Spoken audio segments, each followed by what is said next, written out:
একটা বাস্তব কথা কি জানেন তো, যে কথাটা হৃদয়ে আঘাত করে সে সহজে মোছা যায় না।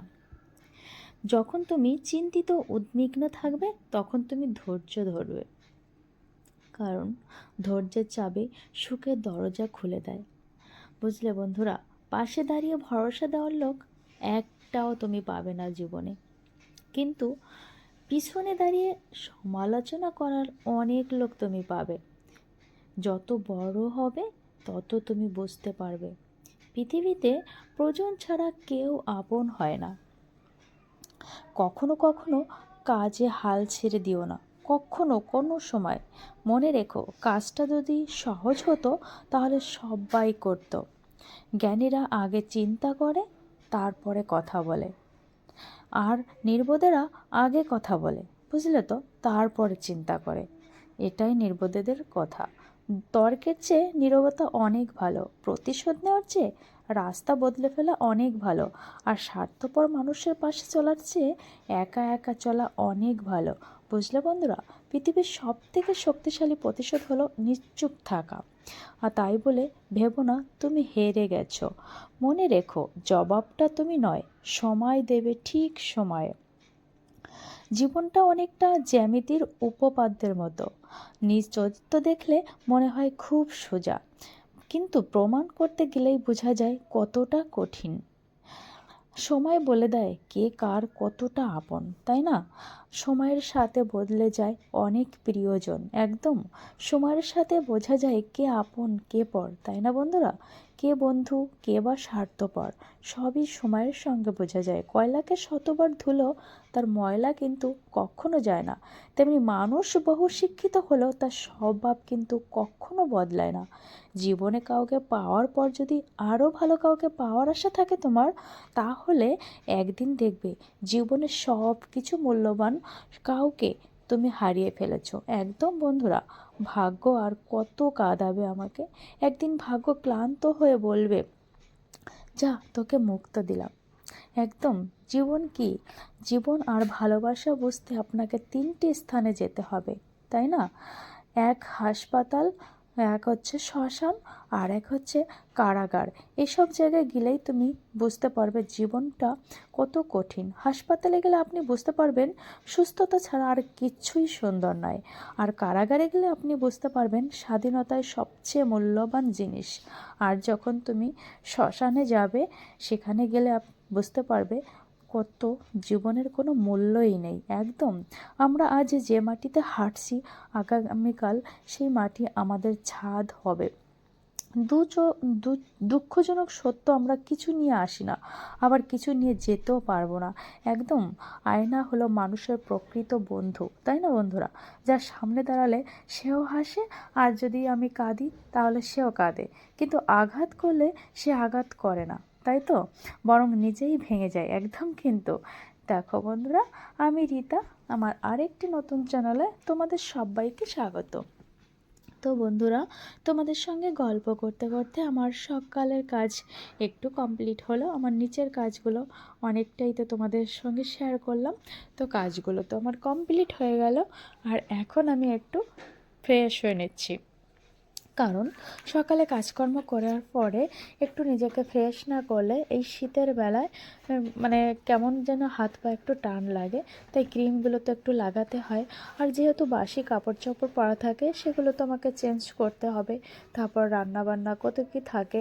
এদিকে আমার ঠাকুরঘর আছে, ঠাকুরঘরে যেতে হবে, তাই পরিষ্কার জামা কাপড় তো আমাকে পরতেই হবে। তো এই দেখো বন্ধুরা, একটু স্কিন কেয়ার করে নিলাম, আর এখন আমি যাব ঠাকুরঘরে। কারণ ঠাকুরঘরটা হচ্ছে আমার ছাদে আছে, মা প্রতিষ্ঠিত আছে সেখানে। তো প্রতিদিন সকালে আমি ঠাকুরঘরে যেয়ে ঠাকুরের কাজগুলো কমপ্লিট করে আসি আগে, তারপরে বাদবাকি কাজগুলো কমপ্লিট করি। আর এদিকে সকালে ঘুম থেকে উঠে তো ছেড়ে গেল পড়তে। আর শীতের বেলা যেহেতু কাজ করে একদমই পারি না, ঘুম থেকে উঠেই দেখি 7টা বেজে গেছে, আর তারপরে কোন কাজটা কখন করব কি করব নিজেই বুঝে পারি না। তো কি করব, যাই হোক একটু একটু করে করে ফেলি। আর দেখো বন্ধুরা, ছাদে চলে এসেছে, তো এখানে দেখো রোদ বেরিয়ে গেছে। আর এই ভিডিওটা হচ্ছে কার্তিক পূজার আগের দিন। তো বন্ধুরা, এখন তো আজকে যেহেতু কার্তিক পুজোর দিন অনেক থালা বাসন মানে পুজোর আয়োজন করা হয়েছিল, তো থালা বাসনগুলো অনেক হয়েছিল, সেগুলো ধুয়ে টুয়ে নিয়েছি। তারপর ধোয়া হয়ে গেলে আমি রোদেও শুকাতে দিয়েছি। আর এইদিকে আমি ঠাকুরঘরটাও পরিষ্কার করে নিয়েছি। ঠাকুরঘরটা কেন পরিষ্কার করে নিয়েছি বন্ধুরা, যে চান করার পরে তাড়াতাড়ি যে পুজোটা দেওয়া যায়, তো ঠাকুরঘর পরিষ্কার করা, থালা বাসন ধোয়া, এগুলো আমি সকালেই একবারে কমপ্লিট করে আসি। আর এদিকে দেখো বন্ধুরা, একটু ঠান্ডা ঠান্ডাও লাগছে, তাই জন্য কিন্তু আমি একটু কাপড় পেঁচিয়ে নিয়েছিলাম। আর দোতলায় না এই জানলাটায় যে পর্দাটা লাগানো ছিল, এটা হচ্ছে রোদ ঠেকানোর জন্য। কিন্তু এখন এমন একটা ঠান্ডার টাইম এসেছে, রোদটা যদি ঘরে আসে খুব ভালো লাগে, তাই আমি পর্দাটা সরিয়ে দিয়েছি। তারপরে উপর তার তালাটা একটু ঝাড় দিয়ে নিলাম, কেননা এখানে তো থাকা হয় না, জানলা দরজা সবই আটকানো থাকে। তো সকালবেলার দিকটা আমি প্রতিদিনই খুলে দিই, ঝাড় দিয়ে আসি, বাসি ঘর থাকবে তাই ঝাড় দিয়েও নিই। আর জানলা দরজা খুলে দিলে হাওয়া বাতাসটা ঢুকবে, রোদ ঢুকবে, বেশ ভালোই লাগবে, তাই না? তো দোতলায় আমাদের ঘুমানো হয় না, আমরা নিচতলাতেই ঘুমোই। তাও আমি উপরতলাটা পরিষ্কার পরিচ্ছন্ন করে রাখি, কারণ পরিষ্কার পরিচ্ছন্ন রাখাটা আমাদের বউদের কর্তব্য। আর পরিষ্কার থাকা মানে সেখানে লক্ষ্মী যুক্ত থাকে, এটা ভেবেই কিন্তু আমি সব কাজটা করি। তাছাড়া সৌন্দর্যের জন্য কিন্তু ঘর দুয়ার পরিষ্কার পরিচ্ছন্ন করে রাখাটা একদমই ভালো। তো কাজকর্ম বেশ কিছু এগিয়ে গেছে বন্ধুরা। আর এখন আমি করেছি ভাত রান্না। তো ভাবছি আজকে সকালে একটু সিদ্ধ করব, তারপরে বাজার আসবে, তো বাজার থেকে মাছ সবজি এগুলো আনার পরেই আবার রান্না করব। তা ভাতটা বসিয়ে দিয়ে বন্ধুরা, ছেলের জন্য একটু ফলের রস করব, তাই জন্য ফল ছাড়িয়ে নিচ্ছিলাম। আর এদিকে ভিডিও কলে তোমাদের দাদাভাই ফোন করেছে, ওনার সঙ্গে কথা বলছি। দেখো বন্ধুরা, ফোনে কথা বলছি, হাতে কাজ করছে, ভাত বসিয়ে দিয়েছি, কত ব্যস্ততার মধ্যে কাজগুলো কমপ্লিট করছি। তারপরে এই যে একটু খাবার খেয়ে নিলাম, সকালের খাবার ডাল ছিল আর আলু সিদ্ধ দিয়েছিলাম, তো ওটা দিয়ে সকালে খেয়ে নিয়েছি। তারপর বাজার করে নিয়ে এসে আমার শ্বশুরমশাই মাছ এনেছে, সবজি এনেছে। তো আজকে ফুলকপি আলু তরকারি করেছি মাছ দিয়ে, শাক ভাজি করেছি আর সিম ভাজি করেছি, ব্যাস এগুলো দিয়েই দুপুরে খাওয়া হবে। আর রাত্রে তো আবার রুটি করতে হবে, তো সেগুলোই রান্না করছি। আর শ্বশুরমশাই এসে বলছিল যে মাছগুলো কি ঠিক ছিল? আমি বললাম হ্যাঁ, মাছগুলো সবই ঠিক ছিল। তো এই কথাগুলোই আলোচনা হচ্ছিল। তো দেখো বন্ধুরা, আমার রান্না বান্নাটাও কমপ্লিট হয়ে গেছে। আর এখন সব কিছু গুছিয়ে নিয়ে আমরা খেয়েও নিচ্ছি।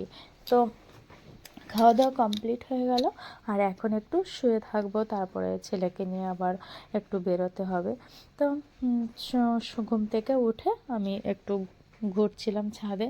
আর এই যে রেডি হয়ে গেছি ছাদে, যে একবার একটু ঘুরবো, মানে বাইরে বেরোতে যাব। তো উপরে গেলাম, আর আমার গাছগুলো, শখের গাছগুলোকে একটু জল দিচ্ছিলাম, কেননা এই গাছগুলোকে আমি ভীষণই যত্ন করি বন্ধুরা। ভীষণ শখের গাছ আমার। প্রতি বছর একে কেটে কেটে ছোট করে রাখা হয়, আবার আমাকে অনেক ফুল দেয় গাছগুলো। তো এখন ফুল অবশ্য ফুটছে না, কিন্তু আমি গাছগুলোকে ভীষণ যত্ন করি। সকালে বিকালে দুই বেলাই জল দিতে হয় এখানে। তো জল দিয়ে দিতে দিতে আমার দেখো সন্ধ্যা নেমে এসেছে, তো ভাবলাম একবারে সন্ধ্যাটাও দিয়ে যাই, তাই জন্য আমি সন্ধ্যাটা দিচ্ছিলাম। এদিকে আমার শাশুড়ি মাও উপরে গেছে সন্ধ্যা দেবার জন্য, তো আমি দিচ্ছিলাম জন্য উনি আর দেয়নি। তো বললো তুমি কোথায় যাবে? তো বলছি ছেলের কিছু কেনাকাটি ছিল, স্কুলের কিছু কেনাকাটি, তো ওইগুলোই কেনার জন্য আমি বেরোবো। তো তারপরে সন্ধ্যা দিয়ে আমি ছেলেকে নিয়ে একটু বেরিয়ে আসলাম, কিছু মানে পেন, খাতা এগুলোই কেনার ছিল। তো ওখান থেকে এসে বেশ কিছু জামা কাপড় আমার এলোমেলো ছিল, সেগুলোই গোছাচ্ছিলাম।